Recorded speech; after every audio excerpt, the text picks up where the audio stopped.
Sometimes those you trust most hurt you the deepest. 72-year-old rancher Silas Vance learned this when his nephews drove him into the Devil's Anvil Desert during a sandstorm, leaving him to die with his old horse, Rusty. They wanted his land and figured the storm would finish the job. But Silas refused to quit. When starving coyotes circled through the night, he stood guard with a makeshift torch, protecting his faithful animal until dawn. When the sun rose and the storm cleared, what Silas found buried in the sand didn't just save his life. It made him the richest man in the state. What could a deadly sandstorm uncover that would turn a dying cowboy into a millionaire? Before we jump back in, tell us where you're tuning in from, and if this story touches you, make sure you're subscribed because tomorrow I've saved something extra special for you. The Vance Ranch sat in a valley where the morning light came late and the evening shadows arrived early, nestled between two red rock ridges that had stood watch over the land for longer than any man could remember. Silas Vance had worked this earth for 47 years, ever since he'd married Martha, and they'd scraped together enough money to buy the place from old Jeremiah Hoskins. The ranch house itself was modest, weathered cedar siding that had turned silver gray under decades of sun and wind, a wide porch that sagged slightly on the south end, and a roof that Silas had patched more times than he could count. But it was home, and that meant something. On this particular morning, 3 weeks before everything would change, Silas stood in the barn doorway watching the sun climb over the eastern ridge. His hands, gnarled and spotted with age, rested on the worn handle of a pitchfork. Those hands had mended thousands of fences, delivered countless calves, and held his wife's hand through 31 years of marriage before cancer took her 5 years ago. He still wore his wedding band, a simple gold circle that had grown thin with time. The barn smelled of hay and leather and horse, a smell that had become as familiar to Silas as his own breathing. Dust motes danced in the slanting light, and somewhere in the rafters, barn swallows called to their young. This was the world he understood, a world of simple rhythms and honest work, where a man's word meant something and a handshake sealed a deal. "Morning, old friend," Silas said, making his way to the fourth stall where Rusty stood, head lowered over the feed trough. The horse was a 23-year-old quarter horse, rust-colored as his name suggested, with a white blaze down his face and 3 white socks. He'd been Martha's horse originally, the one she'd ridden when they'd go out to check the fence lines together. After she passed, Silas had kept Rusty close, unable to part with one of the last living connections to his wife. Rusty lifted his head at Silas's approach, ears forward. The horse had developed a limp in his right front leg about 6 months ago. Arthritis, the vet had said. Common in older horses. Nothing to be done about it except keep him comfortable and limit his work. Silas ran his hand down Rusty's neck, feeling the warmth of the animal's body, the solid presence that had carried him through so many days on this land. "You and me both getting on in years," Silas murmured, pulling a sugar cube from his shirt pocket. Rusty's soft lips tickled his palm as the horse took the treat. "But we've still got some time left in us, don't we?" The sound of tires on gravel interrupted the morning's peace. Silas looked toward the house and saw a black pickup truck pulling into the yard, one he recognized immediately. His jaw tightened. Raymond and Carl, his sister's boys, coming to visit. They'd been showing up more frequently in recent months, always with suggestions about how he should run the place, always with that tone in their voices that said they thought he was too old to make his own decisions. Silas left the barn and walked toward the house, moving with the careful gait of a man whose knees remembered every fall from a horse, every day spent in the saddle. He was tall still, though not as tall as he'd been in his youth. His shoulders had rounded slightly with age, but there was still strength in his frame, the kind of strength that came from a lifetime of physical labor. Raymond climbed out of the driver's side, a thick-set man in his early 40s with thinning hair and a gut that hung over his belt. Carl emerged from the passenger side, younger by 2 years, leaner with sharp features and eyes that never seemed to settle on any one thing for long. Both wore clean jeans and boots that had never seen a day of real work, and both had that same look on their faces that Silas had come to dread, a mixture of false concern and barely concealed impatience. "Uncle Silas," Raymond called out, voice too loud for the quiet morning. Hope we're not catching you at a bad time. I was tending to Rusty, Silas said, stopping a few feet from the truck. He didn't offer coffee or invite them inside. They'd invite themselves soon enough. Still keeping that lame horse around? Carl said, shaking his head. Man, you need to make some practical decisions. That animal's just eating feed and taking up space. Silas felt heat rise in his chest but kept his voice level. Rusty's earned his keep 10 times over. He'll stay as long as I'm here. Raymond shot his brother a look, then turned back to Silas with what was probably meant to be a sympathetic smile. That's actually what we wanted to talk to you about, Uncle Silas. Why don't we go inside and sit down? They went into the kitchen where Silas had been drinking his morning coffee before going out to the barn. The room was clean but worn, with linoleum floors that had lost their pattern in the high-traffic areas and countertops that dated back to when Martha had picked them out. Her presence was still everywhere, in the curtains she'd sewn, in the cookie jar shaped like a rooster that she'd loved, in the way the morning light hit the window over the sink. Raymond and Carl sat at the kitchen table without waiting to be asked. Silas remained standing, leaning against the counter with his arms crossed. Uncle Silas, we need to talk seriously about your situation here, Raymond began, folding his hands on the table like a banker about to explain why a loan couldn't be approved. You're 72 years old, you're out here alone, and this place is falling apart around you. Place is fine, Silas said. I keep up with what needs keeping up with. The roof leaks, Carl interjected. The fences are sagging. You've got maybe 12 head of cattle left when you used to run 200.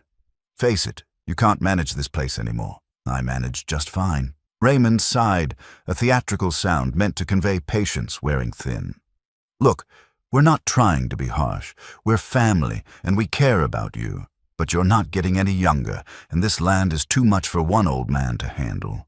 You should be in a nice place in town, somewhere with people around, where you don't have to worry about falling and nobody finding you for days. There it was. The argument they'd been building toward for months. Silas had known it was coming, had felt it in the way they'd started showing up more often, in the way they'd begun talking about him in the third person even when he was standing right there, as if he'd already become someone who couldn't make his own decisions. This is my home, Silas said quietly. I built a life here with Martha. I'm not leaving. Be reasonable, Carl said, his voice sharp now, impatience breaking through. You're sitting on 320 acres of prime land. You know what that's worth?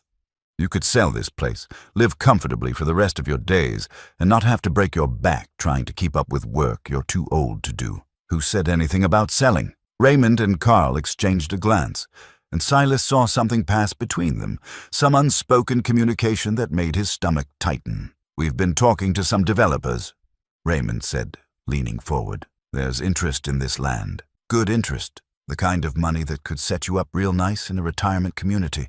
Plus, leave something substantial for the family. The family, Silas repeated. You mean you two? We're your only living relatives, Carl said, spreading his hands. Who else is there? You don't have kids of your own. When you're gone, this place comes to us anyway. We're just trying to make things easier for everyone while you're still here to enjoy the benefits. Silas looked at these two men, his sister's sons, and tried to remember them as boys. He'd taught Raymond to ride a horse when the boy was 8 years old. He'd helped pay for Carl's college textbooks when money was tight. But whatever those boys had been, these men sitting at his kitchen table were strangers, speaking a language he didn't recognize. A language where home meant real estate, where a man's life work was measured in acreage and dollar signs, where blood relation meant nothing more than inheritance rights. I want you to leave, Silas said. And don't come back unless you're invited. Raymond's face hardened. You're making a mistake, old man. This place is too much for you. Something's going to happen. You're going to fall or have a heart attack or run out of money. And then what? You'll be stuck out here with nobody to help you and no options left. That's my problem, not yours. Fine, Carl said, standing up so abruptly his chair scraped against the floor. Be stubborn, but don't come crying to us when reality catches up with you. They left in their clean truck, kicking up dust as they drove away too fast down the ranch road. Silas stood on the porch and watched them go, feeling something cold settle in his chest. He'd heard threat beneath their words, seen calculation in their eyes. These weren't men who took no for an answer. These were men who wanted something and would find a way to get it. The rest of the day passed in the familiar routines that had structured his life for decades. He fed the cattle, checked the water tanks, mended a section of fence that had come loose. Rusty followed him around the paddock, limping slightly but staying close, and Silas found comfort in the animal's presence. The horse asked nothing of him except kindness and the occasional sugar cube. There was something pure in that, something uncomplicated that reminded Silas why he'd chosen this life. As evening approached and the shadows grew long across the valley, Silas stood by the fence line and looked out at his land. The red rocks glowed in the sunset, turning colors that took his breath away even after all these years. Martha used to love this time of day, used to bring her coffee out to the porch just to watch the light change. He could almost see her there now, could almost hear her voice calling him inside for supper. But the house was empty when he went inside, and the silence felt heavier than usual. He made himself a simple meal, beef and beans, cornbread left over from 2 days ago, and ate it at the kitchen table where Raymond and Carl had sat that morning. Their words lingered in the air like smoke, a contamination he couldn't quite clear away. Silas looked down at his hands, at the calluses and scars that told the story of his life. These hands had built this place. These hands had held his wife through good times and bad. These hands had earned the right to stay here until the day he died. He wouldn't let anyone take that from him. Not his nephews, not developers, not the march of time itself. This land was his, and he would hold it as long as he had breath in his body. But as he cleaned his dishes and prepared for bed, Silas couldn't shake the feeling that something had shifted today, that some line had been crossed. His nephew's visit had felt different this time, more aggressive, more final. They hadn't been making suggestions. They'd been delivering an ultimatum, whether they'd said it plainly or not. He checked the doors before turning in, something he rarely bothered with. The desert night pressed against the windows, vast and dark, and somewhere out there, Silas knew, men were making plans that involved his land and his future.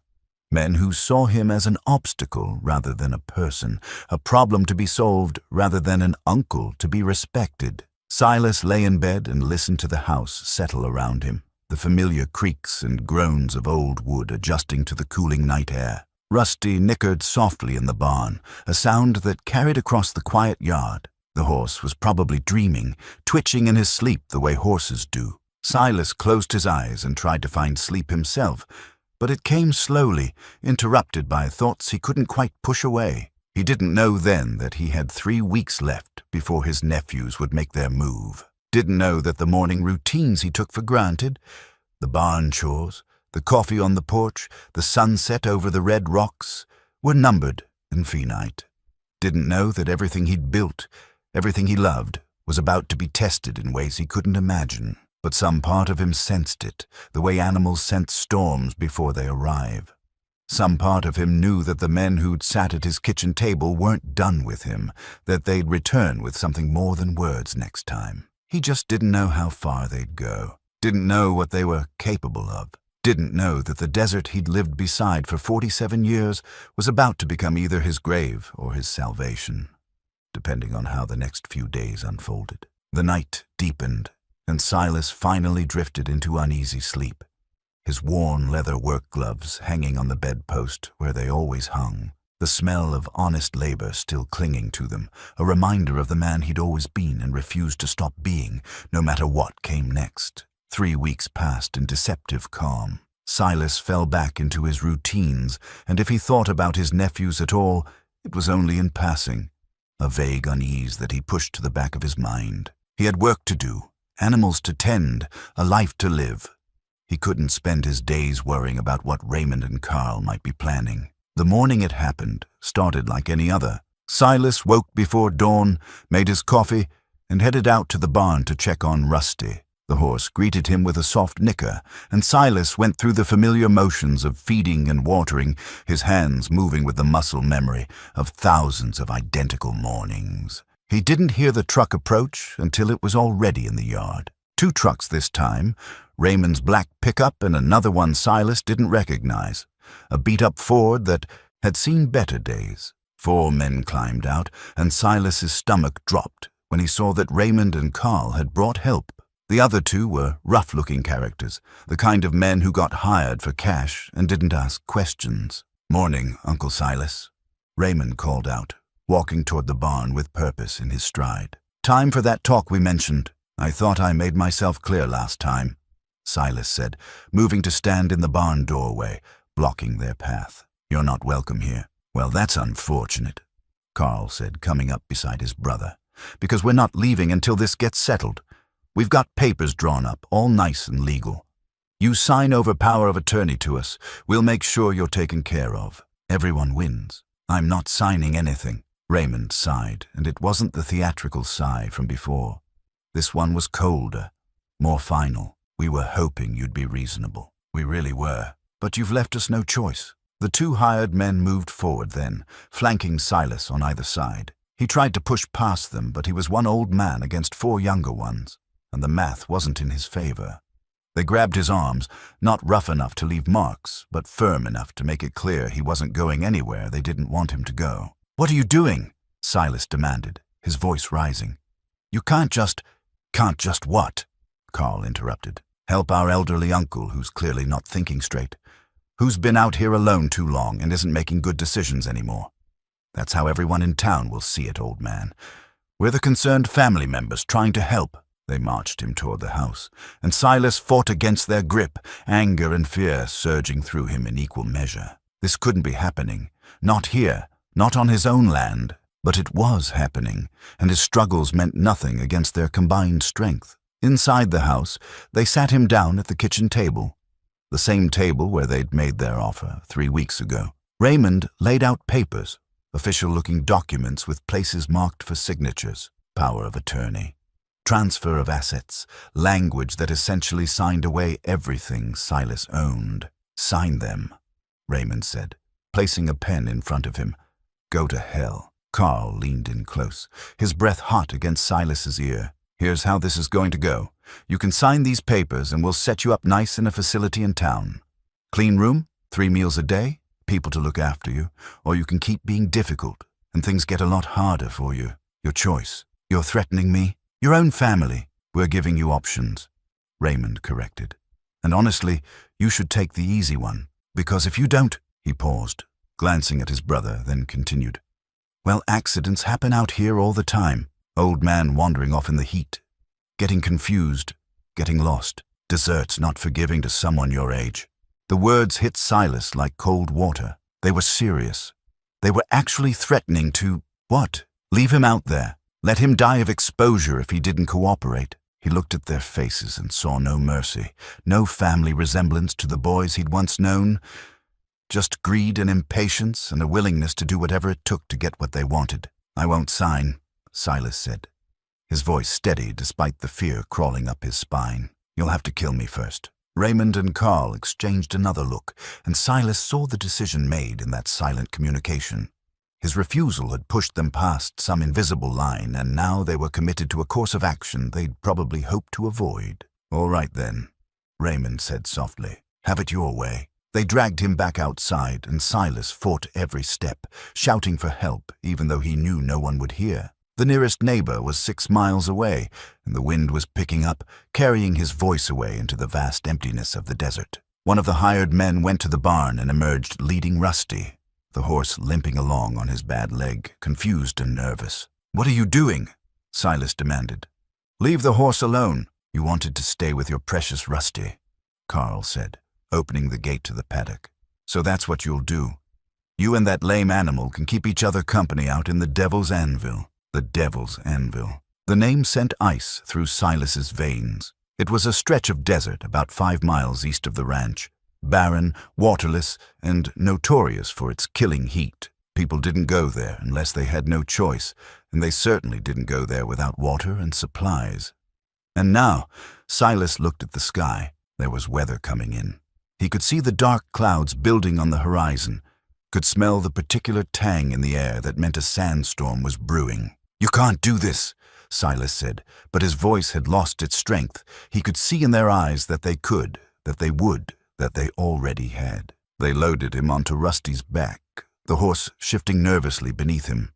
Silas tried to dismount, but the hired men held him in place while Raymond climbed into his truck. They drove ahead, forcing Rusty to follow, leading them away from the ranch and out toward the open desert. The horse limped along, struggling with the extra weight and the uneven ground, and Silas's heart broke for the animal as much as for himself. They drove for nearly an hour, heading deep into the Devil's Anvil, until the ranch was far behind them, and there was nothing around but sand and rocks and scrub brush that clung to life in the hostile soil. The wind had picked up considerably now, and Silas could taste dust on his tongue. The storm was coming, and it was going to be bad. Finally, Raymond stopped the truck. They were in the middle of nowhere, surrounded by rolling dunes and rock formations that all looked the same. Silas knew he could walk for days out here and not find his way back. He knew that's exactly what his nephews were counting on. "This is where you get off, Uncle Silas," Raymond said, and there was something in his voice, not quite regret, but maybe its distant cousin. "You can try to make it back if you want. Maybe you'll even survive the storm. But I doubt it, and when they find you in a few days, everyone will just think you wandered off." Sad story about an old man who couldn't accept his limitations. They pulled him off Rusty's back and left him standing there, one hand on the horse's neck for support. Silas wanted to say something, wanted to find words that would make them understand what they were doing, but his throat was too tight and his mind too stunned. This was family. This was blood, and they were leaving him here to die. "You'll never get away with this," Silas finally managed. Carl laughed, a harsh sound that the wind caught and scattered. "Get away with what? We tried to help our uncle, but he was stubborn. He wandered off during a storm. These things happen. No one's going to question it." They climbed back into their trucks and drove away, leaving a rooster tail of dust in their wake. Silas stood and watched them go, one hand still on Rusty's neck, feeling the horse's warmth and the steady rhythm of his breathing. The storm clouds were moving in fast now, turning the sky an ugly yellow-brown color that promised violence. Silas looked down at Rusty's leg, at the way the horse favored it, and felt despair wash over him. They'd left him here with a lame horse, no water, no supplies, and a sandstorm bearing down on them. His nephews had calculated everything perfectly. By the time anyone came looking, it would be too late. The first gusts of the storm hit, and sand peppered Silas's face. Rusty whinnied nervously, pressing against him. The horse's fear cut through Silas's shock, bringing him back to himself. He couldn't just stand here and give up. He had to try, for himself, for the life he'd built, and for this faithful animal who'd been dragged into danger because of him. "All right, old friend," Silas said, his voice barely audible over the rising wind. "Let's find some shelter. We're not done yet." He led Rusty forward into the teeth of the approaching storm, searching for anything. A rock formation, a depression in the sand, anything that might offer protection from what was coming. The wind howled around them, and visibility dropped as the storm rolled in like a living thing, hungry and indifferent to the two creatures struggling beneath its fury. The sandstorm hit with a fury that took Silas's breath away. One moment he could see 20 yards ahead, and the next the world disappeared behind a wall of churning sand and dust. The wind screamed across the desert, carrying with it particles of rock and debris that stung any exposed skin like angry hornets. Silas pulled his shirt up over his nose and mouth, trying to filter the air, but sand found its way into everything. His eyes, his ears, the creases of his clothing. Rusty pressed against him, the horse's body trembling with fear and exhaustion.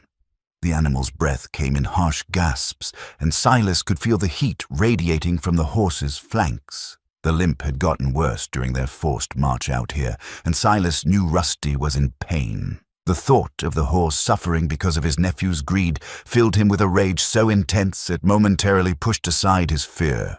But rage wouldn't save them. They needed shelter, and they needed it now. Silas squinted into the storm, one hand on Rusty's halter, the other raised to shield his face. The visibility was down to almost nothing now. He could barely see his own boots, let alone any features of the landscape that might offer protection. But he kept moving forward, trusting some instinct he didn't fully understand, some sense that had been honed by nearly 5 decades of living in this country. The ground beneath their feet began to change. Silas felt it before he saw it. the sand giving way to harder packed earth, then to rock. They were approaching one of the Devil's Anvil's many formations, ancient stone shaped by wind and time into strange sculptures that dotted the desert. In better weather, these formations were landmarks. In a sandstorm, they could be either salvation or death traps, depending on how the wind moved around them. Silas pulled Rusty close and felt his way forward, hands outstretched, moving by touch rather than sight. His fingers found rock, rough and sun-heated even in the storm. He followed the stone face, searching for an indentation, a cave, anything that would get them out of the direct blast of the wind.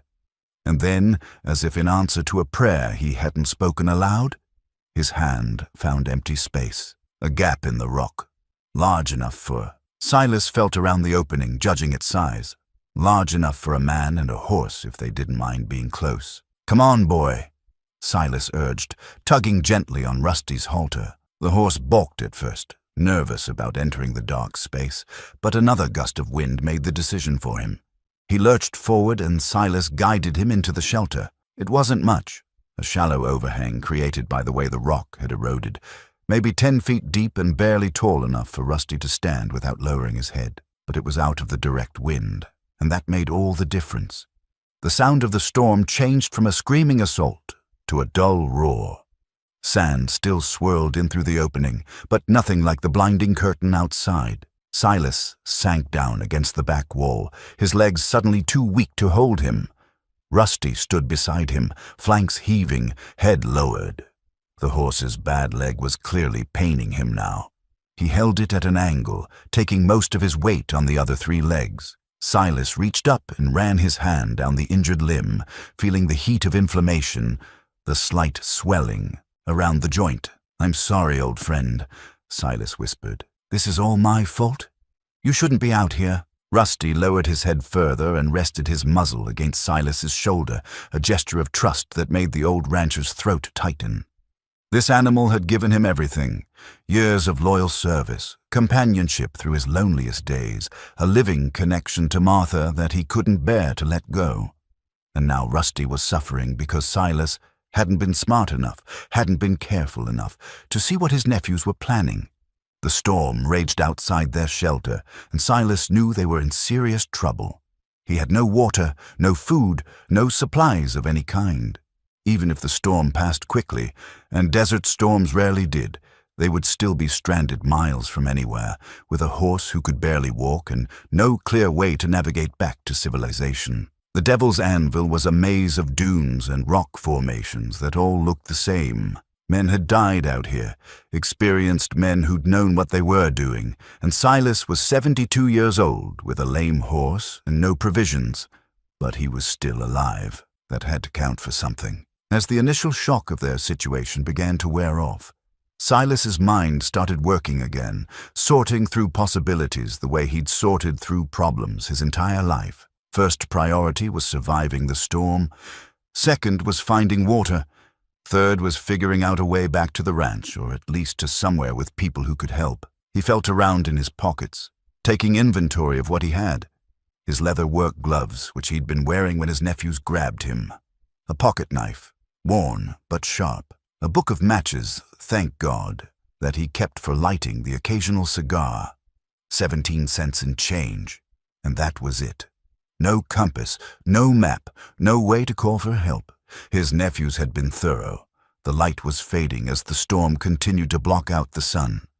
Silas couldn't tell if it was actually evening approaching or just the thickness of the sand in the air, but either way, darkness was coming, and with darkness in the desert came cold, temperatures that could drop 40 degrees from their daytime highs. Silas's shirt was thin, meant for summer heat, not for the chill of a desert night. And then there was the other problem, the one he'd been trying not to think about. Coyotes. The Devil's Anvil had always had a healthy coyote population. They were drawn by the jackrabbits and ground squirrels that made their homes among the rocks, and they were opportunistic hunters who wouldn't pass up easier prey if it presented itself. A lame horse and an old man would look like easy prey to a pack of hungry coyotes, especially at night when the predators were most active. Silas looked at Rusty, at the way the horse's eyes were half closed with exhaustion, and made a decision. They would survive this night. He didn't know how yet, but he would find a way. He hadn't lived 72 years, hadn't built a life from nothing, hadn't survived losing Martha just to give up and die in the desert because his nephews were too greedy to wait for nature to take its course. The storm showed no signs of letting up. If anything, it seemed to be getting worse, the wind shifting directions, sand piling up in drifts against the rocks. Silas closed his eyes and let himself rest, conserving his strength for whatever came next. Beside him, Rusty's breathing gradually slowed and deepened as the horse dozed, standing up the way horses do. They had shelter for now. They had each other. And somewhere in Silas's chest, beneath the fear and the anger and the exhaustion, a small flame of defiance still burned. His nephews thought they'd killed him. They'd driven away congratulating themselves on a job well done, already mentally spending the money they'd make from selling his land. But Silas Vance wasn't dead yet, and if he survived this, when he survived this, Raymond and Carl were going to learn that there were consequences for what they'd done. You didn't betray family. You didn't leave a man to die in the desert, and you sure as hell didn't mess with someone who'd spent his entire life learning how to survive in this unforgiving country. The storm howled outside, sand hissing against stone, and Silas opened his eyes to watch the world disappear behind curtains of dust and fury. Somewhere out there was his ranch, his home, the life he'd built. He would get back to it. He had to believe that, had to hold on to that certainty like a lifeline, because the alternative, giving up, accepting this as his end, was something Silas Vance simply could not do. Night came to the desert the way it always did, suddenly and completely. One moment there was the murky brown light of the storm-darkened day, and the next there was blackness so total that Silas couldn't see his hand in front of his face. The storm had finally begun to ease, the wind dropping from a scream to a moan, but the darkness it left behind was absolute. Silas sat with his back against the rock wall, Rusty standing close beside him, and listened to the sounds of the desert night. The storm's diminishing roar, the occasional skitter of sand against stone, his own breathing and the horses, and then, carrying across the cooling air, a sound that made his blood run cold, the high-pitched yip and howl of coyotes. They were distant still, maybe a mile or more away, but sound carried far in the desert air, and Silas knew the animals were on the move, hunting, searching for food, and sooner or later they would catch the scent of horse and man sheltering among the rocks. Rusty heard them too. The horse's head came up, ears pricked forward, body tensing. A soft nicker escaped him, nervous and questioning. Silas reached up and laid a calming hand on the horse's neck. "Easy, boy," he murmured. "I'm not going to let anything happen to you." It was a promise that felt hollow, even as he spoke it. What could one unarmed old man do against a pack of hungry coyotes? His pocket knife would be useless against multiple attackers. His hands, strong as they still were, couldn't hold off teeth and claws in the dark. But then Silas's fingers touched the book of matches in his pocket, and an idea began to form. Fire. Coyotes feared fire. Every animal did, really. It was primal, instinctive, bred into them over millennia of evolution. If he could make a fire, keep it burning through the night, it might be enough to keep the pack at bay. The problem was fuel. This shallow overhang didn't offer much in the way of burnable material. Silas felt around in the darkness, his hands searching the ground, and found only sand and rock. But wait, he'd seen scrub brush earlier, before the storm hit. Dead, dry brush that grew in twisted clumps wherever it could find purchase in the harsh soil. Some of it had to be nearby. Silas waited until the wind dropped further, until he could see the faintest outline of the opening to their shelter against the slightly less dark sky beyond. Then he patted Rusty's neck and said, "Stay here. I'll be right back." He crawled toward the opening, moving slowly, careful not to spook the horse. The moment he left the shelter, the residual wind hit him, nowhere near as strong as before, but still carrying sand that stung his face. He couldn't go far. He'd never find his way back in the darkness. So he stayed close to the rock face, moving by touch, searching for anything that would burn. His hands found it after several minutes of careful exploration. A dead bush, its branches dry and brittle, growing in a crack between two boulders. Silas snapped off as many branches as he could carry, then felt his way back to the shelter. Inside, he arranged the wood carefully, making a small pile near the opening where smoke could escape but the wind wouldn't extinguish the flames. The first match flared bright in the darkness, momentarily blinding him. He touched it to the driest twig, watched it catch, then carefully added more fuel. The small fire grew, pushing back the darkness, and Silas felt something in his chest unclench slightly. Not safety, they were far from safe, but a weapon against the night at least. The coyote howls came again, closer now. Silas counted voices in his head, at least 4, maybe 5. A decent-sized pack. They would be organized, efficient hunters who could bring down prey much larger than themselves when working together. In the firelight, Silas could see Rusty's eyes rolling white with fear, could see the way the horse trembled. "I know," Silas said softly. "I'm scared too, but we're going to be all right." He fed another branch to the fire, then crawled back out into the darkness. He needed more wood, enough to last through the night. This time he ranged a bit farther, always keeping one hand on the rock face to guide him back, gathering every piece of dry brush he could find. 2 trips. 3. Each time he returned with his arms full, adding to the pile inside the shelter. By the 4th trip, he heard them. Not howling now, but closer sounds. The soft pad of feet on sand, the panting of animals on the move. They'd found the scent. They were coming. Silas hurried back to the shelter with his last load of branches. In the firelight, he could see movement outside, shadows that circled just beyond the reach of the flames. Yellow eyes reflected the fire, appearing and disappearing as the coyotes moved, evaluating, calculating. They were testing, Silas realized. Seeing how brave this firekeeper was, how well defended this shelter might be. Coyotes were smart. They wouldn't risk injury if there was easier prey elsewhere. But if they sensed weakness, if they thought they could get to the horse, one of them darted forward, quick as thought, teeth snapping at empty air just at the edge of the firelight. Rusty screamed, a high, terrified sound, and lunged backward, nearly falling in the confined space. His bad leg buckled, and he went down to his knees before scrambling back up, all his weight on his 3 good legs. "Hey!" Silas shouted, grabbing a burning branch from the fire and thrusting it forward. The coyote yelped and retreated, but not far. The others moved in closer, emboldened by their companion's near success. Silas realized with sinking certainty that they weren't going to give up. They could smell blood now. Rusty had scraped his knee in his fall, nothing serious but enough to fill the air with the scent of prey. They could smell fear. They knew the horse was injured, vulnerable, and they had all night to wait for an opening. So Silas planted himself at the entrance to the shelter, the burning branch in one hand, his pocket knife in the other. Behind him, Rusty stood on trembling legs, sides heaving. The fire burned between them and the circling pack, but Silas knew the wood wouldn't last forever. Already his pile was half gone. He'd have to make another run for fuel soon, and when he did, the largest coyote, a male who seemed to be the pack leader, stepped into the firelight. He was big for his kind, maybe 50 pounds of muscle and teeth, with a scarred muzzle that spoke of previous fights. He stared at Silas with eyes that held a cold, calculating intelligence, assessing the old man the way Silas had assessed countless opponents over his long life. "You're not getting him," Silas said, his voice steady despite the fear racing through his veins. "You hear me?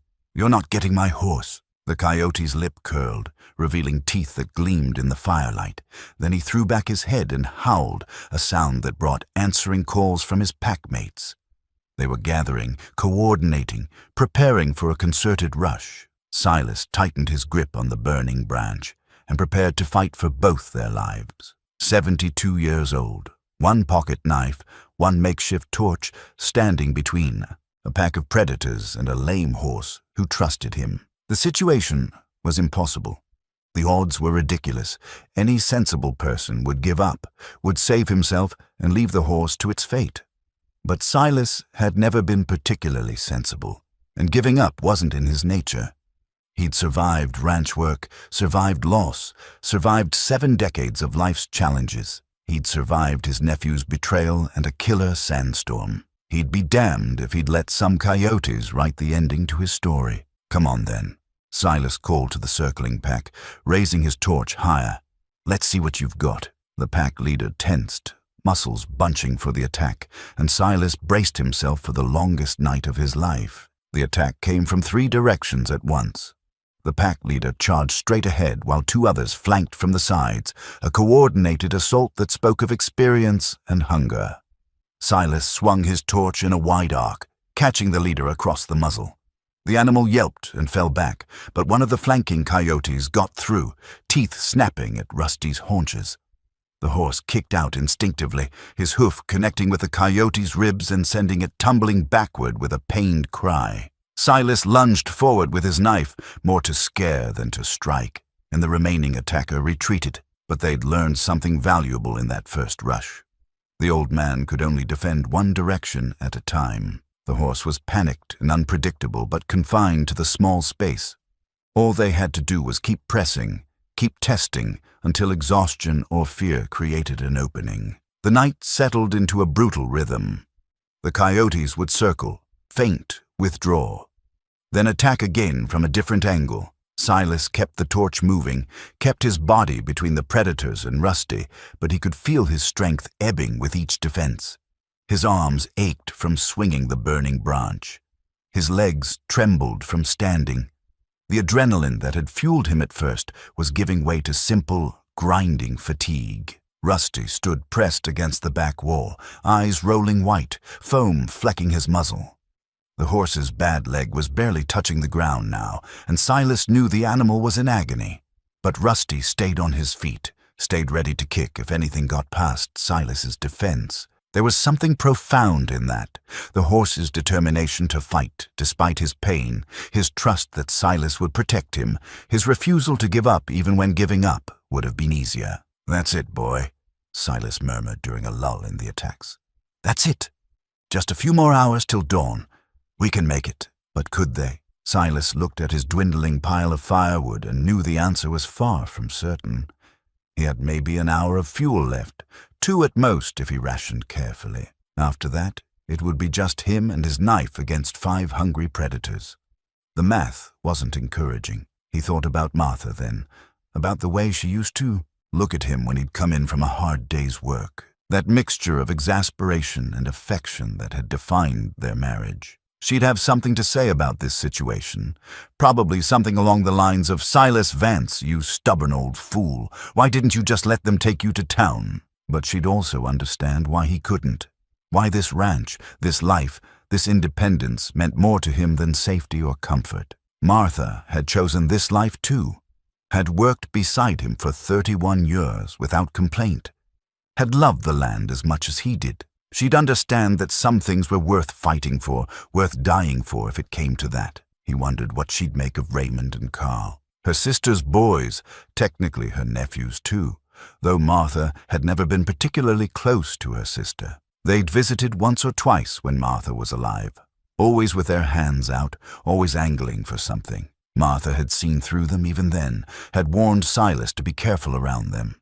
He should have listened better. The pack leader rushed again, this time from Silas's blind side. Teeth grazed his calf, tearing through denim but not quite reaching skin. Silas spun and brought the torch down hard, forcing the animal back. But the coyote had drawn blood, not his, but enough to tell him the old man was slowing down. The attacks would increase now. They sensed weakness. Silas's hands shook as he added another branch to the fire. The flames had died down to coals, and he couldn't afford to let them go out completely. But every branch he burned was one less in his reserve. The choice was immediate warmth and light or prolonged defense. He chose warmth, building the fire back up, hoping the increased light would keep the pack at bay a little longer. Behind him, Rusty whinnied softly, a sound of exhaustion and pain. Silas turned and saw the horse had lain down, finally unable to stand any longer on his injured leg. Rusty's flanks heaved, breath coming in gasps, and his eyes held a look that Silas recognized. The look of an animal who had reached the end of his endurance. "No," Silas said, moving to the horse's side, momentarily forgetting the circling predators. "No, don't you give up on me. Come on, old friend. We're so close." He knelt beside Rusty and ran his hand along the horse's neck, feeling the sweat-soaked coat, the rapid pulse beneath the skin. This animal had carried Martha through countless mornings, had been her favorite, her companion, the one she'd chosen when they still had the money to be choosy about such things. Rusty wasn't just a horse. He was the last living piece of her, the last connection to those years when Silas hadn't been alone. "I'm sorry," Silas whispered, his voice breaking. "I'm so sorry I got you into this." Rusty turned his head and rested his muzzle against Silas's chest, the gesture so full of trust and affection that it nearly broke him. Here in the darkness, surrounded by predators, facing death in the cold desert night, this horse was offering comfort, asking for nothing except Silas's presence, forgiving everything. Silas felt tears on his cheeks and didn't bother wiping them away. 72 years of living had taught him that some moments deserved tears. That strength wasn't about never breaking down, but about getting back up after you did. He'd cried when Martha died. Cried until he thought he'd run dry, and then somehow kept living. He'd cry now if he wanted to, here in the darkness where no one could see him except a tired horse and a pack of coyotes who didn't care about human emotions. But the tears cleared something in his mind, burned away the fear and exhaustion, and left behind a core of pure, unyielding determination. He'd made Rusty a promise back at the ranch when this whole nightmare started. He'd promised this horse would never be abandoned, would never be left behind, would be cared for as long as Silas had breath in his body. That promise still held. Even here, even now, Silas stood back up, his body protesting every movement, and returned to his post at the entrance. The coyotes were still there, still circling, yellow eyes reflecting the firelight. But something had changed in Silas, some shift that the animals must have sensed because they held back, wary now, where they'd been confident before. "You want him?" Silas called out to the pack, his voice hoarse but steady. "You'll have to go through me, and I promise you, that won't be as easy as you think." He picked up his torch again, held it high, and waited for the next attack. Dawn was still hours away. The fire wouldn't last.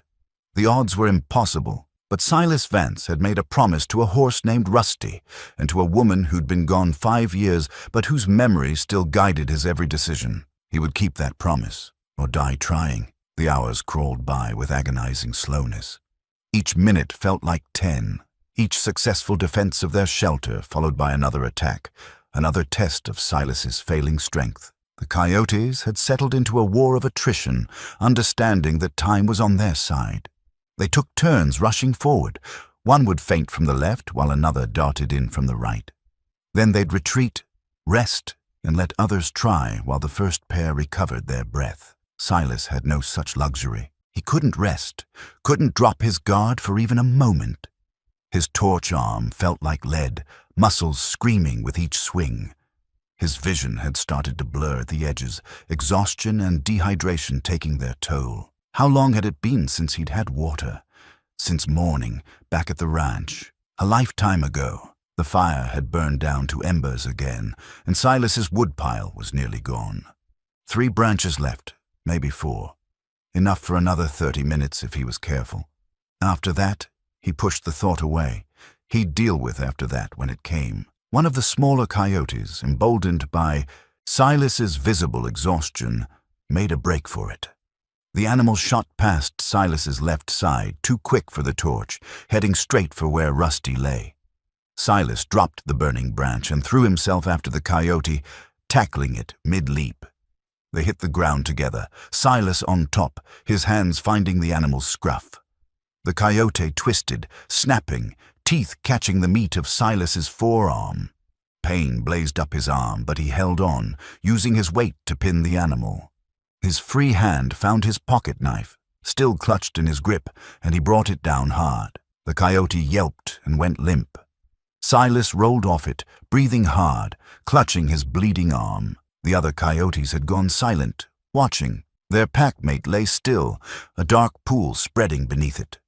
Silas had killed before, animals for food, injured livestock that needed putting down, but never in combat, never in self-defense. His hands shook as he retrieved his torch and returned to his post. The pack circled tighter now, their earlier caution replaced with anger. They'd lost one of their own, but the kill had also shown them something. This old man was still dangerous, still capable of doing damage. The calculus had changed. For perhaps 20 minutes they held back, regrouping, reassessing. Silas used the respite to bind his arm with a strip torn from his shirt, trying to staunch the bleeding. The bite wasn't deep, but it hurt like fire, and he could feel blood soaking through the makeshift bandage. Another problem to deal with if he survived the night. When he survived the night. Rusty hadn't moved from where he lay, but the horse's eyes were open, watching.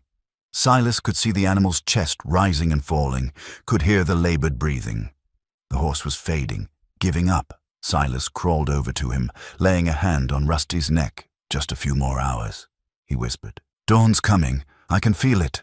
But he couldn't, not really. The darkness seemed absolute, eternal, as if the sun had forgotten about this corner of the desert.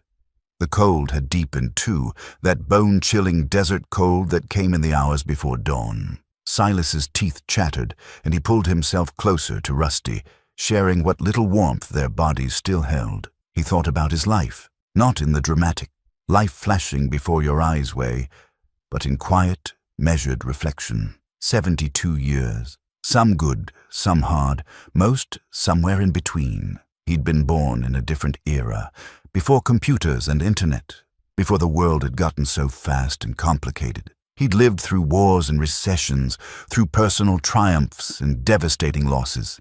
He'd built something with his hands and his back, had created a life that meant something, at least to him. And now it might all end here, in a shallow cave in the Devil's Anvil, fighting off coyotes while his nephews slept peacefully in town, counting his money before they'd even legally gotten their hands on it. The injustice of it burned in Silas's gut, not for himself.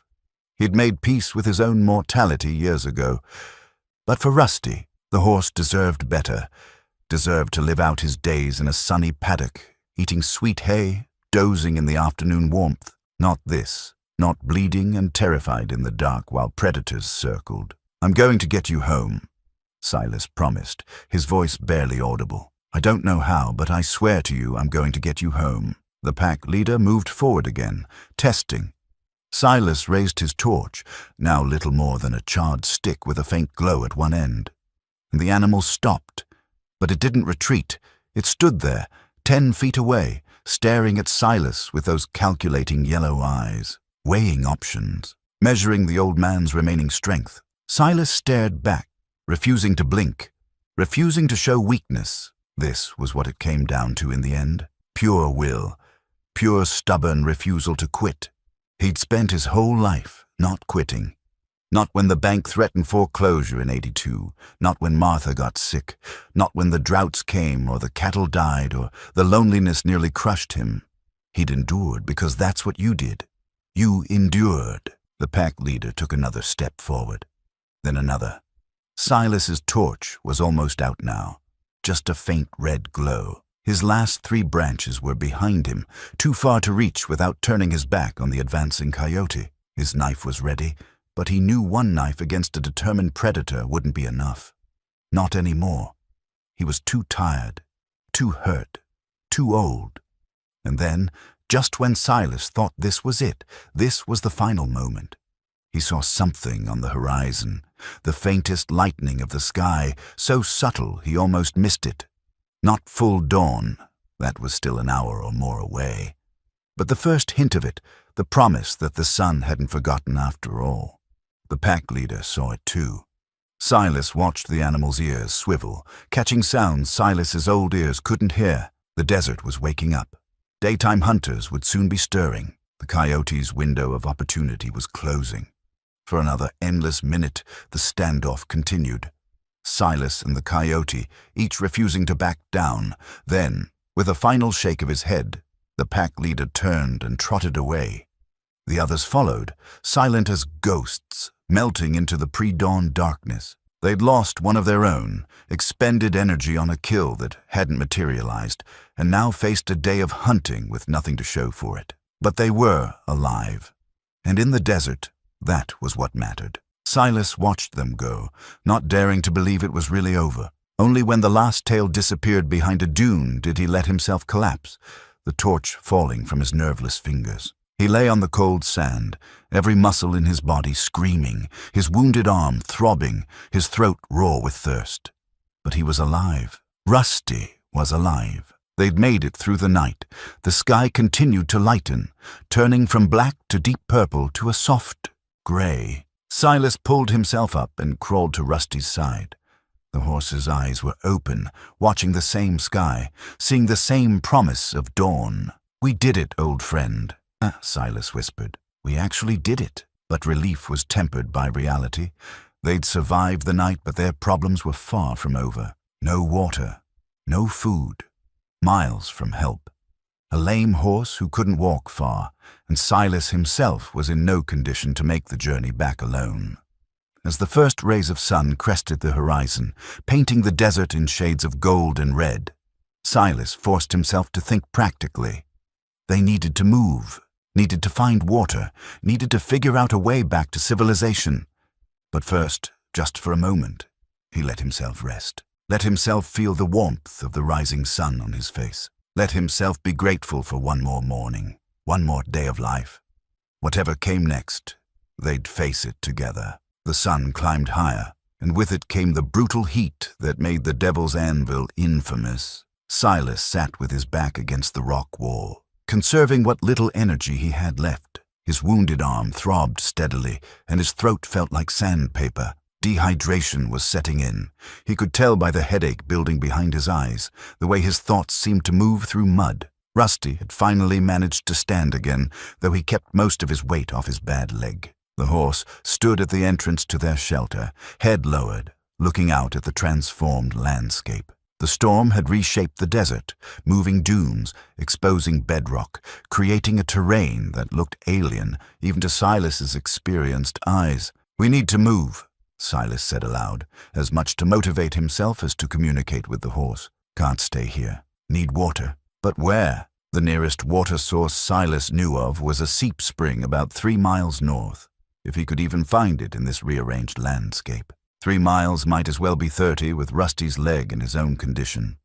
Still, staying here meant dying slowly of thirst. At least moving gave them a chance. Silas stood, using the rock wall for support, and took a step toward the opening, then stopped. Something outside had caught his eye, something that didn't belong. The storm had scoured away a massive section of the sand dune they'd sheltered behind. Where yesterday there had been 15 feet of sand sloping away from their position, now there was bare rock and compacted soil, and something else, something metallic, reflecting the morning sun in a way that natural stone didn't. Silas squinted against the brightness, trying to make sense of what he was seeing.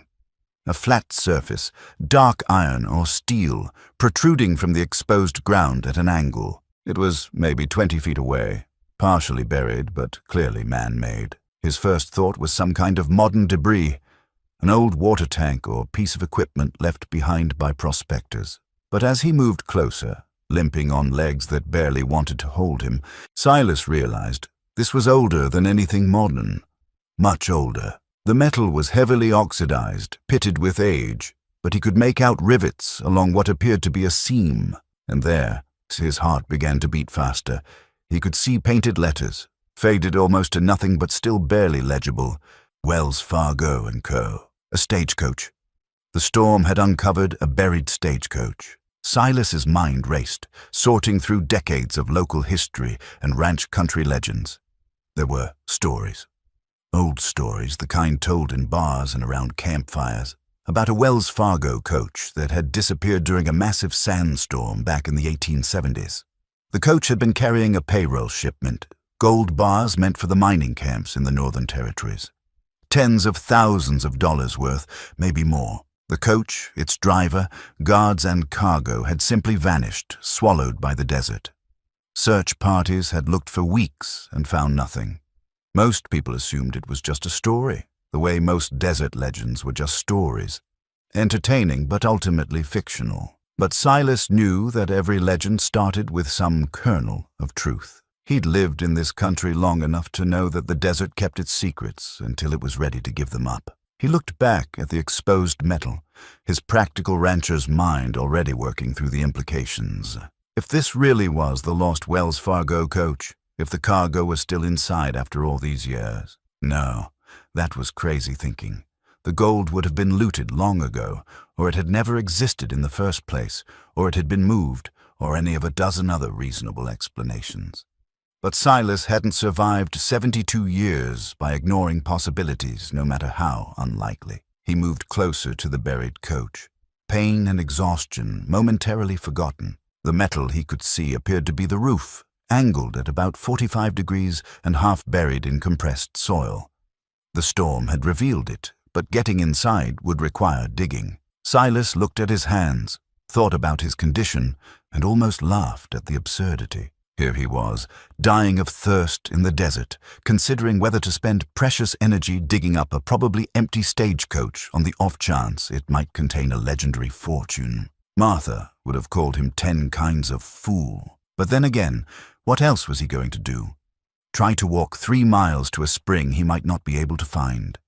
Sit in the shelter and wait for death? At least investigating the coach gave him a purpose, a reason to keep moving. Using his pocket knife and his bare hands, Silas began to dig.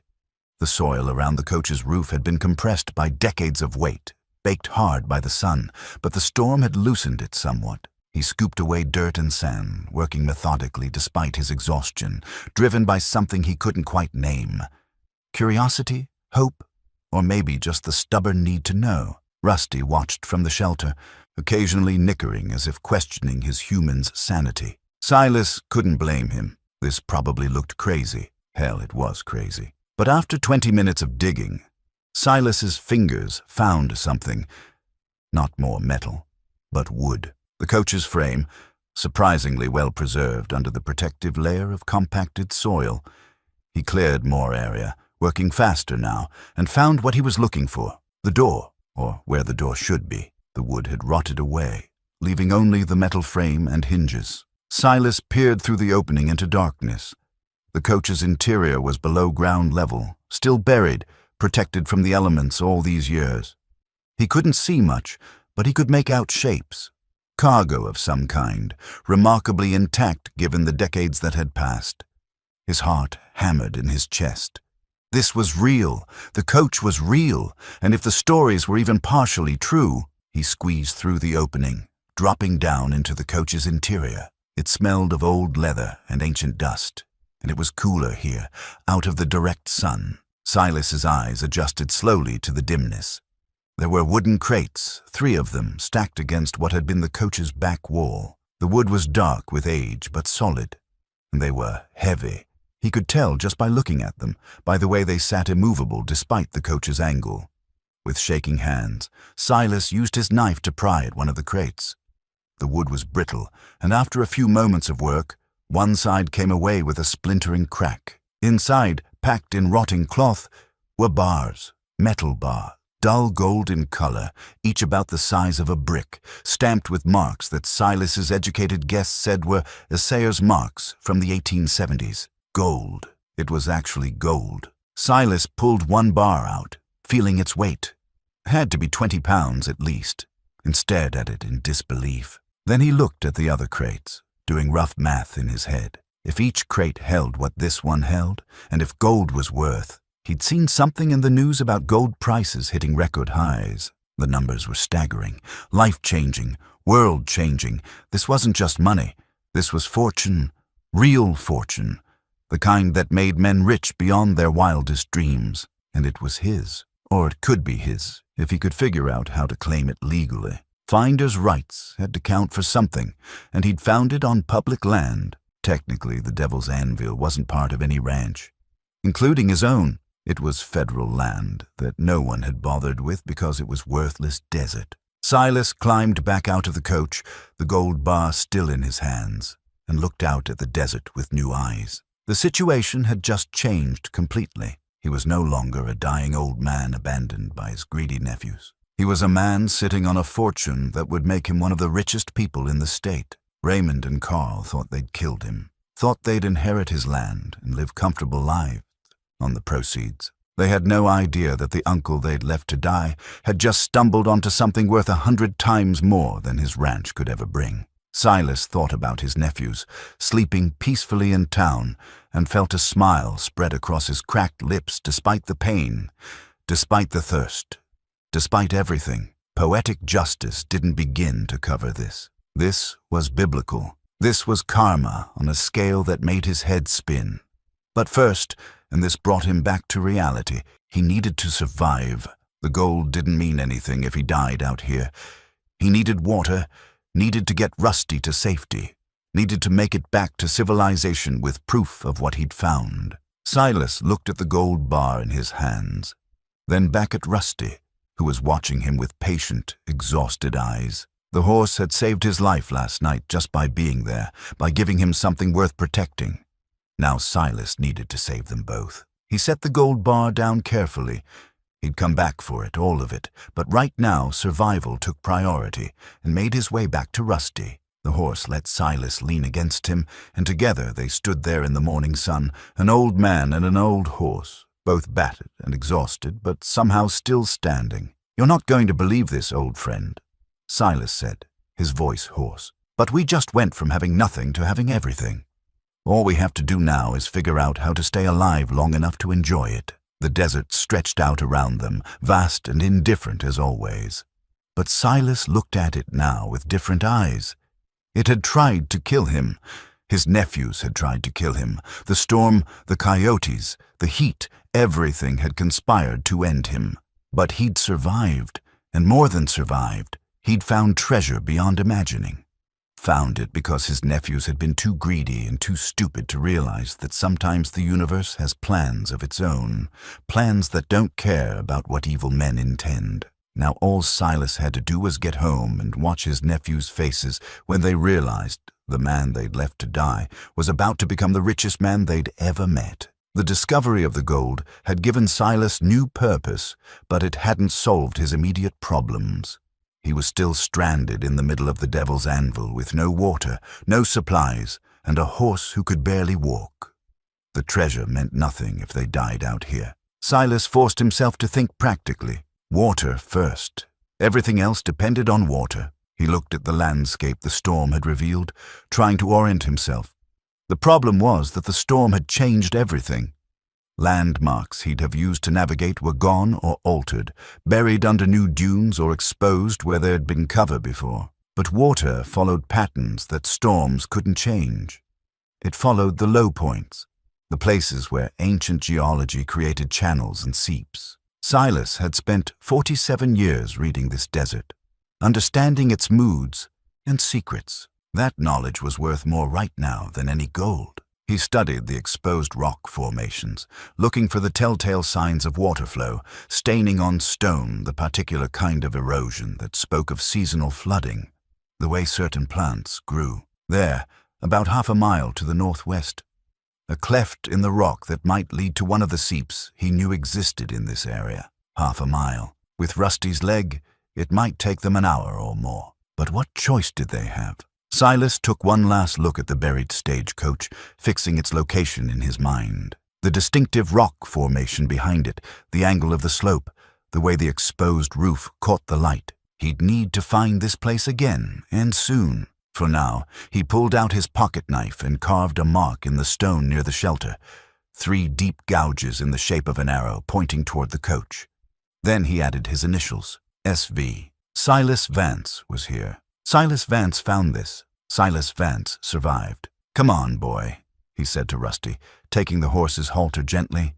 "Let's go find us some water." They moved slowly across the transformed landscape, Rusty limping heavily, Silas's own gait not much better. Every step was agony, but Silas kept them moving. He talked to Rusty as they walked, keeping his voice calm and steady, the way he'd talked to Martha when she was scared or hurting. The horse seemed to take comfort from it, ears swiveling back to catch the familiar voice. "You know what we're going to do when we get home," Silas said. "First thing, I'm putting you in the paddock with about 6 bales of the best alfalfa hay money can buy. Then I'm calling that vet. You remember Doc Wilson? He'll fix up that leg proper. Then you're going to spend the rest of your days doing absolutely nothing but eating and sleeping in the sun. How does that sound?" Rusty nickered softly, as if in agreement. The walk to the rock cleft took longer than Silas had estimated, closer to 90 minutes. The sun climbed higher, beating down on them with merciless intensity. Silas's lips were cracked and bleeding. His tongue felt thick in his mouth. The wound on his arm had stopped bleeding but was starting to throb with a heat that worried him. Infection was setting in. Another problem that needed addressing, but only if he survived long enough for it to matter. When they finally reached the cleft in the rocks, Silas could have wept with relief. There was water. Not much, just a slow seep that created a small pool in a depression in the stone, but it was water. He let Rusty drink first, watching as the horse lowered his head and drank in long, grateful pulls. Then Silas knelt and cupped his hands, bringing the lukewarm, slightly alkaline water to his mouth. It tasted like heaven. He drank until his stomach protested, then forced himself to stop and rest. Too much water too fast after severe dehydration could make him sick. He waited 10 minutes, then drank again. The headache that had been building behind his eyes began to ease. His thoughts cleared. The world came back into focus. With water in him, Silas could finally think beyond simple survival. The reality of his situation began to crystallize. He'd found the legendary Wells Fargo gold. A fortune that had been lost for nearly 50 years was sitting out there in the desert, waiting to be claimed. But claiming it wouldn't be simple. He needed to get back to town, needed to report the find to the authorities, needed to establish his rights before someone else stumbled onto it or before his nephews. His nephews. Silas felt rage bubble up fresh and hot. They'd tried to kill him, left him out here to die like an unwanted dog. And they'd probably already started moving on his ranch, filing whatever papers they needed to claim his land and assets. In their minds, Uncle Silas was already dead.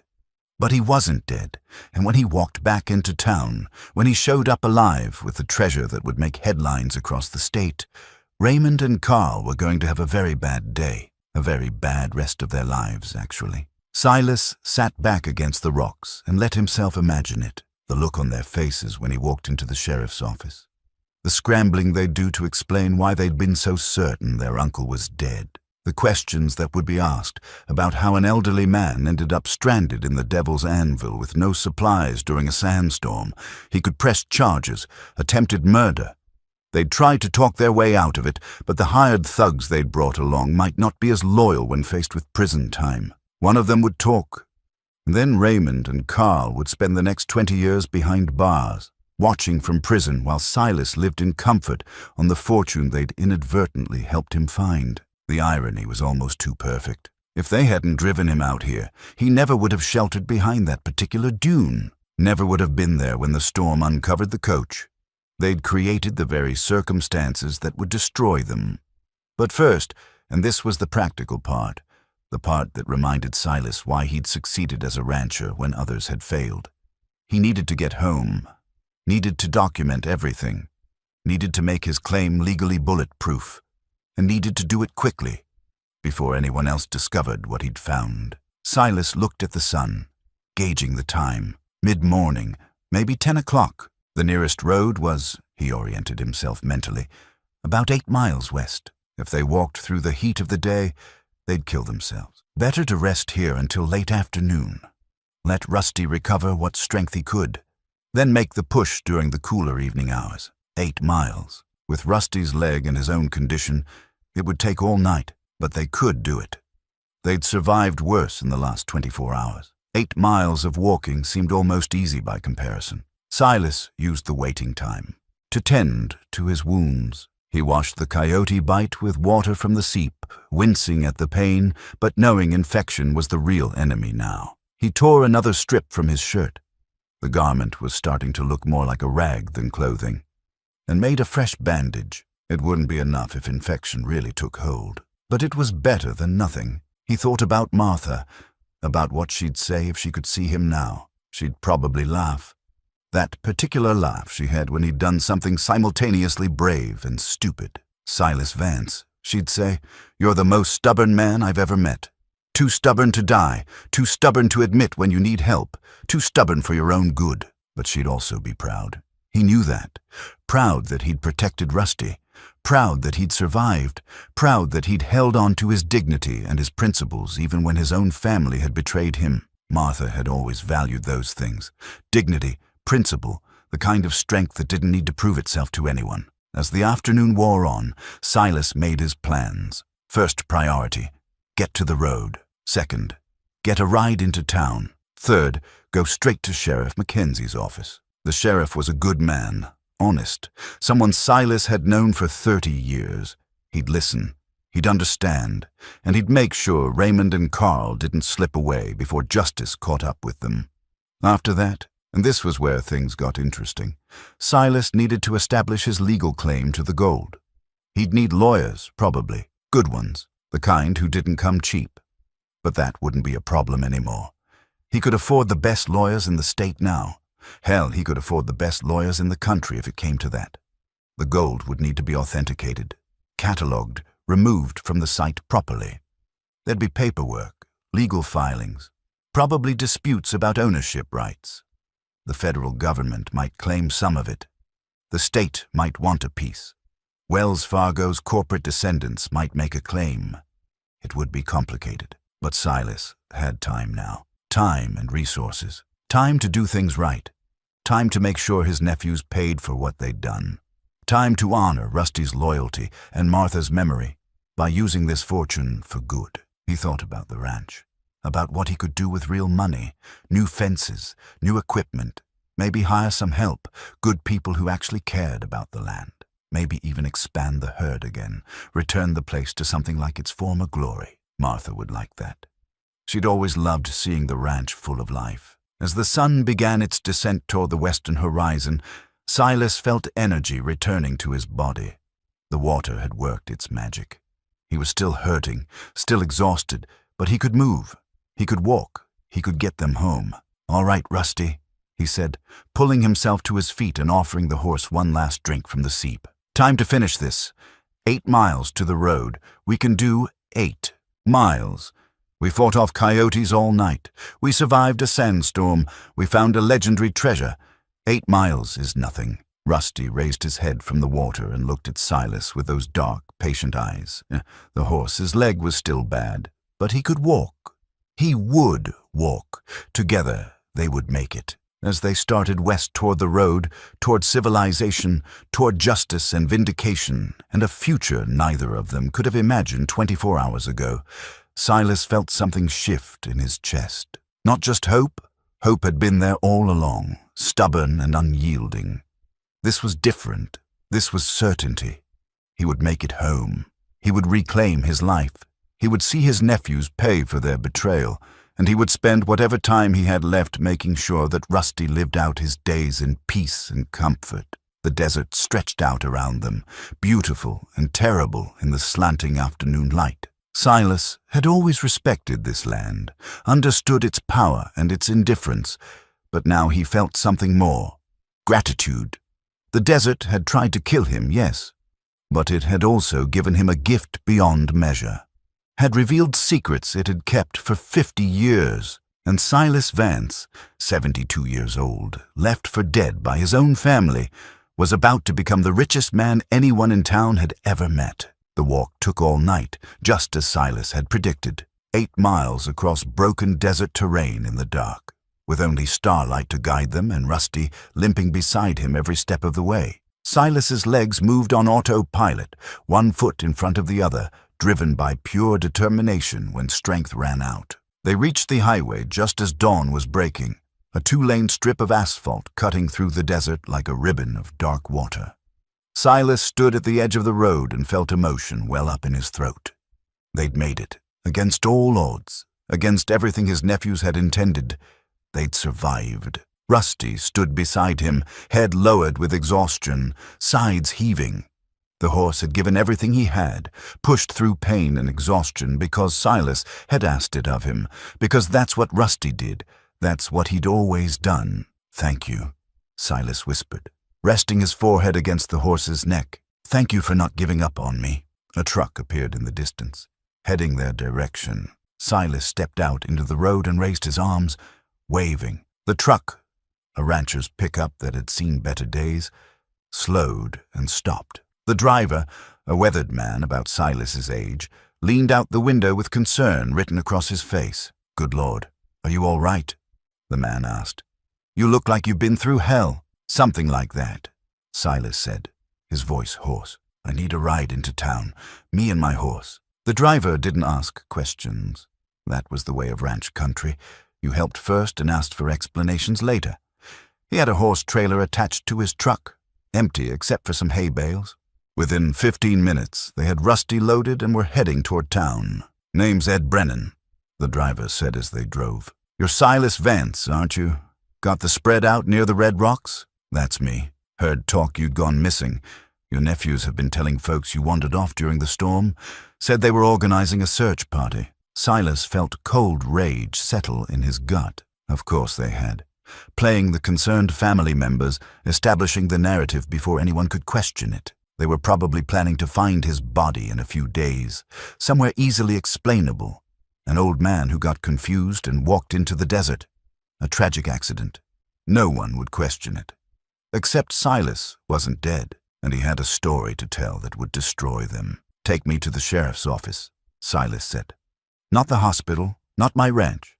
The sheriff's office first." Ed glanced at him, taking in the torn clothes, the bloody bandage on his arm, the hollow look in Silas's eyes. "You sure? You look like you need a doctor." "I need the law first. The doctor can wait." They pulled into town an hour later. Word must have spread fast because there were already people gathering, drawn by the sight of Ed Brennan's truck with its unexpected passenger.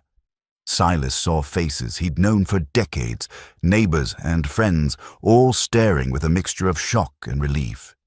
And there, standing outside the general store, were Raymond and Carl. They'd frozen when the truck appeared, their faces going white as they recognized the man in the passenger seat. The man who was supposed to be dead. Silas looked at them through the truck window, meeting their eyes directly, and he saw it all in that moment. The shock, the fear, the dawning realization that they'd made a catastrophic mistake. They started moving, trying to get to their own truck, but Ed was already pulling up to the sheriff's office, and people were gathering around, asking questions. Sheriff Tom Mackenzie emerged from his office, a tall man with iron-gray hair and a reputation for fairness that had kept him in office for 3 terms. He took one look at Silas, and his expression hardened. "Silas Vance," he said. "Your nephews reported you missing 2 days ago, said you wandered off during the storm." "I didn't wander anywhere, Tom," Silas said, climbing down from the truck with difficulty. "They drove me out to the Devil's Anvil and left me there, them and 2 hired men. They took my horse," he gestured to Rusty, being carefully unloaded from the trailer. "And they left us both to die in that storm." The crowd had gone silent. Sheriff Mackenzie's eyes narrowed. "That's a serious accusation. I've got a coyote bite on my arm to prove I spent the night fighting for my life. I've got my horse's bad leg that got worse because they forced him to walk 5 miles into the desert. And I've got 2 nephews who are about to run because they know exactly what they did." "Sure, enough." Raymond and Carl were backing toward their truck, faces pale, movements jerky with panic. The sheriff raised his hand. "Raymond and Carl Vance, don't you move. I've got questions for both of you." Silas watched his nephews freeze, watched them realize there was no escape, no easy way out of this. The web they'd woven was about to trap them, and there was nothing they could do but watch it happen. The confrontation Silas had been planning during his long walk through the desert was about to begin. The sheriff's office became an impromptu courtroom as more townspeople gathered outside, word spreading through the small community like wildfire. Silas sat in a wooden chair, a doctor called in to examine his wounds while he gave his statement. Raymond and Carl sat on the opposite side of the room, flanked by 2 deputies, their earlier bravado completely evaporated. "They wanted my land," Silas said, his voice steady and clear despite his exhaustion. "They'd been pressuring me for months to sell or sign over power of attorney. When I refused, they took matters into their own hands. Brought 2 hired men. I don't know their names, but I'd recognize them, and drove me out to the Devil's Anvil. Left me there with my lame horse during a sandstorm, They figured the desert would do their work for them. Make it look like an accident. That's a damned lie, Carl burst out, but his voice shook. He's confused.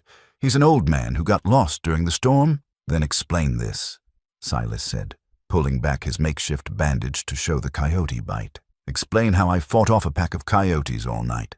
Explain why I have sand from the devil's anvil in every crease of my clothes. Explain why my horse's leg is torn up from being forced to walk miles on injured tissue. Sheriff Mackenzie wrote everything down, his expression growing darker with each detail. We'll find those hired men. If your story checks out, and I suspect it will, we're looking at attempted murder charges. Raymond leaned forward, desperation in his eyes. Uncle Silas, please, we can work this out. We made a mistake, but we're family. Family doesn't leave each other to die.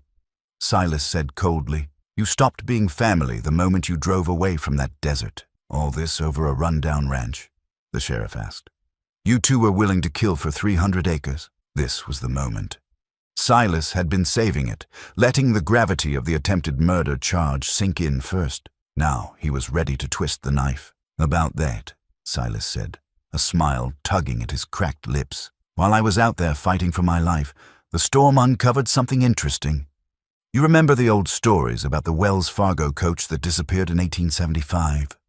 The sheriff's eyebrows rose. The payroll shipment. That's a legend, Silas. Was a legend, Silas corrected. The storm blew away 5 feet of sand and exposed the roof of that coach. It was buried right where I took shelter. Inside are 3 crates of gold bars, the lost Wells Fargo payroll. I saw them with my own eyes, held one in my hands. The room went absolutely silent. Raymond and Carl's faces had gone from white to gray, their mouths hanging open. They looked like men watching their worst nightmare unfold in real time. I carved my initials at the site, Silas continued, marked the location. I'm filing a claim today with the proper authorities. Finder's rights on federal land.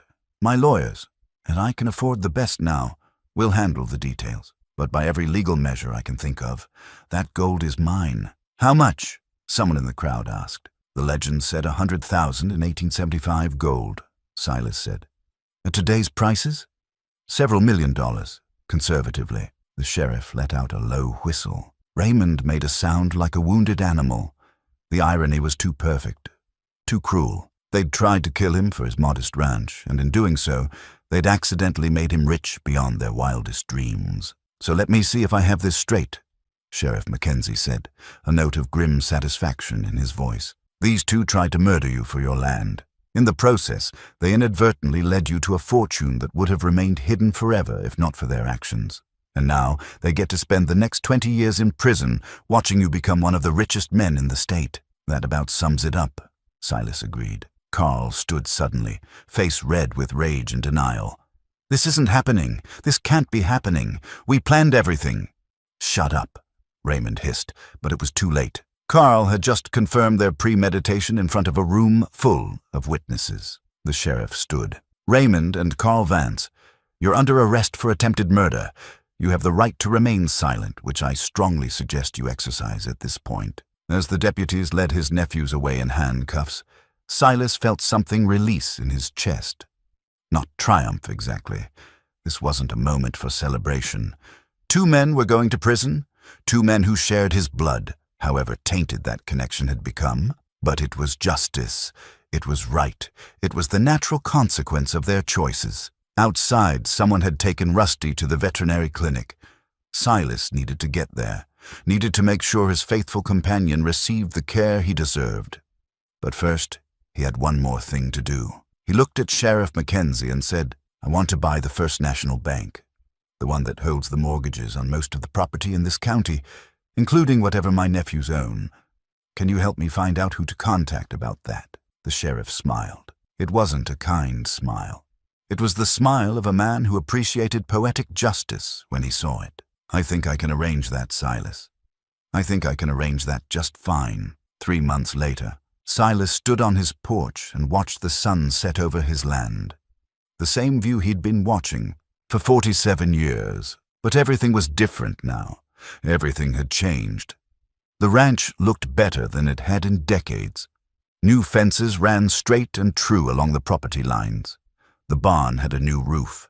The house had been repaired, repainted, restored to something approaching what it had looked like when Martha was alive. Not that Silas was trying to recreate the past. You couldn't bring back what was gone. But he was honoring it, maintaining it, showing respect for the life they'd built together. In the paddock, Rusty grazed peacefully alongside two younger horses Silas had purchased. The old horse's leg had healed as much as it was going to. Doc Wilson had done good work, and the months of rest and proper care had made a remarkable difference. Rusty still limped, probably always would, but he was comfortable, content. He'd earned his retirement 1,000 times over, and Silas made sure he wanted for nothing. The legal proceedings surrounding the Wells Fargo gold had been complex, just as Silas had anticipated. There had been claims and counterclaims, hearings and depositions, lawyers from 3 different states arguing about ownership rights. But in the end, Silas's claim had held.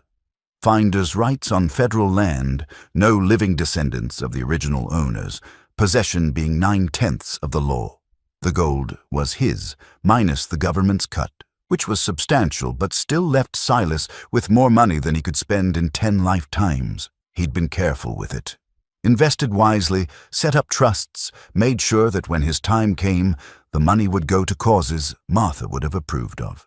Scholarships for ranch kids, funding for rural veterinary services, preservation of open lands. He'd bought the bank, as promised, and had quietly forgiven several mortgages for families he knew were struggling. He'd done it anonymously, but word got out anyway. That was the nature of small towns. Raymond and Carl were serving 15 years each at the state penitentiary, reduced from the initial 25-year sentences because they'd pleaded guilty. The hired men had testified against them, cutting deals for themselves. The whole sordid story had made headlines for weeks. Silas tried not to think about them much. They'd made their choices. They were living with the consequences. As for Silas himself, he'd settled into a new routine. He'd hired help for the ranch. Good people, a young couple who actually cared about the land and the animals. They lived in the new cabin he'd built on the north end of the property, and they did most of the heavy work now, letting Silas supervise and advise rather than breaking his back at an age when he should be taking it easier. But he still did the morning chores himself, still fed Rusty personally every day, still walked the fence lines when the weather was good, checking for problems, staying connected to the land that had defined his life. He was wealthy now, but he was still a rancher at heart. That hadn't changed. That would never change. The sound of a truck on the gravel drive pulled him from his thoughts. It was Ed Brennan, the man who'd given Silas that crucial ride into town 3 months ago. They'd become friends since then, meeting for coffee twice a week to talk about weather and cattle prices and the small dramas of ranch life. "Evening, Silas," Ed called, climbing out of his truck. "Thought I'd stop by and see how you're settling in." "Settling in fine," Silas said. "Coffee?" They sat on the porch, the newly repaired porch that didn't sag anymore, and watched the light fade from the sky. This was what Silas valued now. These quiet moments with a friend, these simple pleasures that didn't require money or status or anything except being alive and present. "You ever think about what would have happened if that storm hadn't uncovered the gold?" Ed asked eventually. Silas considered the question. "Sometimes. But I don't think it would have mattered as much as people think. I'd have survived anyway. I'd have found a way, and Raymond and Carl would still be going to prison. The gold just made it more interesting. More interesting." Ed repeated with a chuckle. "That's one way to put it. You're probably the most famous man in 3 states right now. I'd rather be unknown and alive," Silas said. "I'd rather be right here, on this porch, drinking coffee with a friend. That's wealth enough for any man." They sat in comfortable silence as full darkness fell. Somewhere in the paddock, Rusty nickered softly. The sound made Silas smile. That horse had saved his life just by being there, by giving him something worth protecting when everything else seemed lost. As Ed drove away an hour later, Silas remained on the porch, alone with his thoughts. He thought about Martha, about how she'd have handled all this attention and wealth.